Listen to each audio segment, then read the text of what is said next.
thing was done under the guidance of the Soviet embassy in Hanoi, and same thing I was doing in New Delhi. To my horror, I discovered that in the files where people were doomed to execution, there were names of pro-Soviet journalists with whom I was personally friendly. Pro-Soviet? Yes. They were idealistically minded leftists who made several visits to USSR, and yet the KGB decided that come revolution or drastic changes in political structure of India, they will have to go. Why is that? Because they know too much. Simply because, you see, the useful idiots, the leftists who are idealistically believing in the beauty of Soviet socialist or communist or whatever system, when they get disillusioned, they become the worst enemies. That's why my KGB instructors specifically made a point, never bother with leftists. Forget about these political prostitutes. Aim higher. This was my instruction. Try to get into large circulation, established conservative media. Rich, filthy rich movie makers, intellectuals, so-called academic circles. Cynical, egocentric people who can look into your eyes with angelic expression and tell you a lie. These are the most recruitable people, people who lack moral principles, who are either too greedy or too suffer from self-importance. They feel that they matter a lot. These are the people who KGB wanted very much to recruit. But to eliminate the others, to execute the others, don't they serve some purpose? Wouldn't they be the ones they rely on? They serve purpose only at the stage of destabilization of a nation. For example, your leftists in United States, all these professors and all these beautiful civil rights defenders, they are instrumental in the process of the subversion only to destabilize the nation. When their job is completed, they are not needed anymore. They know too much. Some of them, when they get disillusioned, when they see that Marxist-Leninists come to power, obviously they get offended. They think that they will come to power. That will never happen, of course. They will be lined up against the wall and shot. But they may turn into the most bitter enemies of Marxist-Leninists when they come to power. And that's what happened in Nicaragua. You remember most of these former Marxist-Leninists were either put to prison or one of them split, and now he's working against Sandinistas. It happened in Grenada when Maurice Bishop was already a Marxist. He was executed by a new Marxist who was more Marxist than this Marxist. Same happened in Afghanistan when first there was Taraki, he was killed by Amin, then Amin was killed by Babrak Karmal with the help of KGB. Same happened in Bangladesh when Mujibur Rahman, very pro-Soviet leftist, was assassinated by his own Marxist-Leninist military comrades. It's the same pattern everywhere. The moment they serve their purpose, all the useful idiots are either be executed entirely, all the idealistically minded Marxists, or exiled or put in prisons, like in Cuba. Many former Marxists are in Cuba, in prison. So most of the Indians who were cooperating with the Soviets, especially with our Department of Information of the USSR Embassy, were listed for execution. And when I discovered that fact, of course I was sick. I was mentally and physically sick. Well, you spoke several times before about ideological subversion. That is a phrase that I'm afraid some Americans don't fully understand. When the Soviets use the phrase ideological subversion, what do they mean by it? Ideological subversion is the process which is legitimate, overt, and open. You can see it with your own eyes. All you have to do, all American mass media has to do, is to unplug their bananas from their ears, open up their eyes, and they can see it. There is no mystery. There is nothing to do with espionage. I know that espionage intelligence gathering looks more romantic. It sells more deodorants through the advertising, probably. That's why your Hollywood producers are so crazy about James Bond type of thrillers. But in reality, the main emphasis of the KGB is not in the area of intelligence at all. According to my opinion and opinion of many defectors of my caliber, only about 15% of time, money, and manpower is spent on espionage as such. The other 85% is a slow process which we call either ideological subversion or active measures, активные мероприятия in the language of the KGB, or psychological warfare. What it basically means is to change the perception of reality of every American to such an extent that despite of the abundance of information, no one is able to come to sensible conclusions in the interests of defending themselves, their families, their community, and their country. It's a great brainwashing process which goes very slow, and it's divided in 4 basic stages. The first one being demoralization. It takes from 15 to 20 years to demoralize a nation. Why that many years? Because this is the minimum number of years which requires to educate one generation of students in the country of your enemy, exposed to the ideology of the enemy. In other words, Marxism-Leninism ideology is being pumped into the soft heads of at least 3 generations of American students without being challenged or counterbalanced by the basic values of Americanism, American patriotism. The result you can see.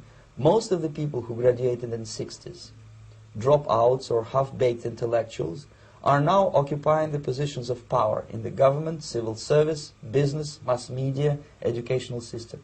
You are stuck with them. You cannot get rid of them. They are contaminated. They are programmed to think and react to certain stimuli in a certain pattern.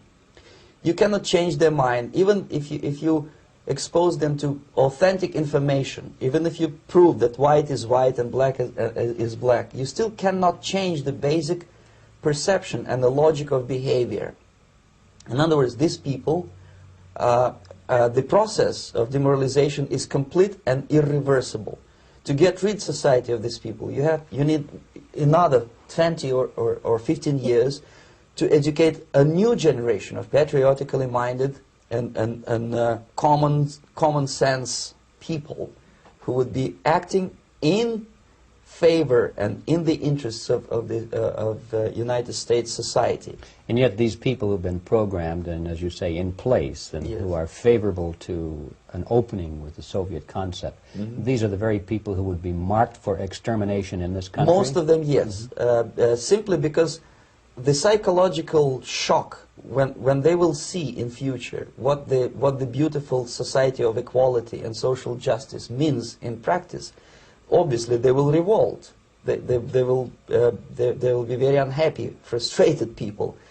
And the Marxist-Leninist regime does not tolerate these people. Obviously they will join the links of dissenters, dissidents. Unlike in present United States, there will be no place for dissent in future Marxist-Leninist America. Here you can get popular like Daniel Ellsberg and filthy rich like Jane Fonda for being dissident, for criticizing your Pentagon. In future, these people will be simply squashed like cockroaches. Nobody is going to pay them nothing for their beautiful, noble ideas of equality.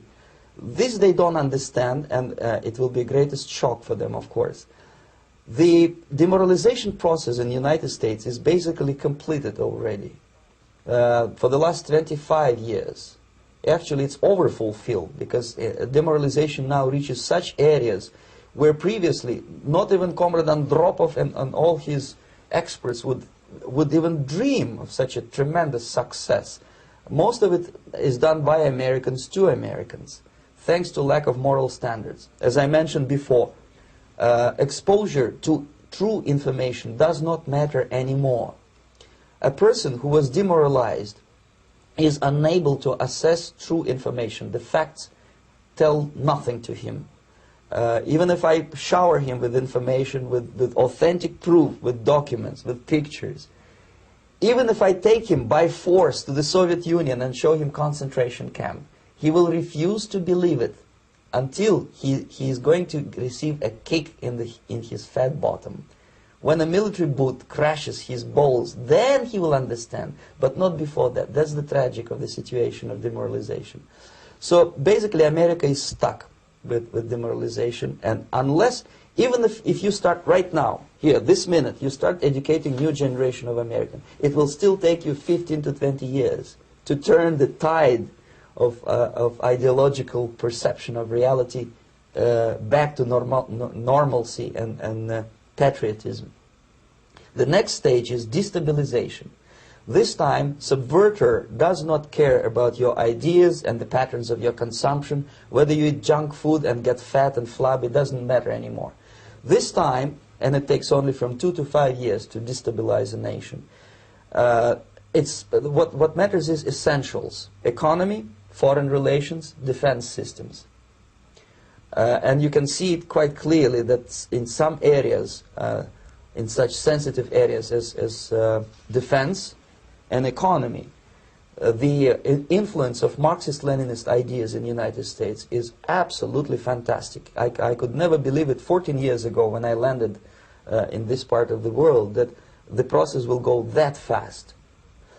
The next stage, of course, is crisis. It may take only up to 6 weeks to bring a country to the verge of crisis. You can see it in Central America now. And after crisis, with a violent change of power, structure, and economy, you have so-called the period of normalization. It may last indefinitely. Normalization is a cynical expression borrowed from Soviet propaganda. When the Soviet tanks moved into Czechoslovakia in '68, Comrade Brezhnev said, "Now the situation in brotherly Czechoslovakia is normalized." This is what will happen in the United States if you allow all these schmucks to bring the country to crisis, to promise people all kind of goodies and the paradise on earth, to destabilize your economy, to eliminate the principle of free market competition, and to put a big brother government in Washington, D.C., with benevolent dictators like Walter Mondale, who will promise lots of things, never mind whether. This is what will happen in the United States if you allow all these schmucks to bring the country to crisis, to promise people all kind of goodies and the paradise on earth, to destabilize your economy, to eliminate the principle of free market competition, and to put a big brother government in Washington, D.C., with benevolent dictators like Walter Mondale, who will promise lots of things, never mind whether the promises are fulfillable or not. He will go to Moscow to kiss the bottoms of new generation of Soviet assassins, never mind. He will create false illusions that the situation is under control. Situation is not under control. Situation is disgustingly out of control. Most of the American politicians, media, and educational system trains another generation of people who think they are living at a peacetime. False. The United States is in the state of war, undeclared total war against the basic principles and the foundations of this system. And the initiator of this war is not Comrade Andropov, of course. It's the system. However ridiculous it may sound, the world communist system or the world communist conspiracy, whether I scare some people or not, I don't give a hoot. If you are not scared by now, nothing can scare you. But you don't have to be paranoid about it. What actually happens now, that unlike myself, you have literally several years to live on unless the United States wake up. The time bomb is ticking. With every second, the disaster is coming closer and closer. Unlike myself, you will have nowhere to defect to, unless you want to live in Antarctica with penguins. This is it. This is the last country of freedom and possibility. Okay, so what do we do? What is your recommendation to the American people? Well, the immediate thing that comes to my mind is, of course, there must be a very strong national effort to educate people in the spirit of real patriotism, number one. Number two, to explain them the real danger of socialist, communist, whatever, welfare state, big brother government. If people will fail to grasp the impending danger of that development, nothing ever can help United States. You may kiss goodbye to your freedom, including freedoms to homosexuals, to prison inmate. All this freedom will vanish.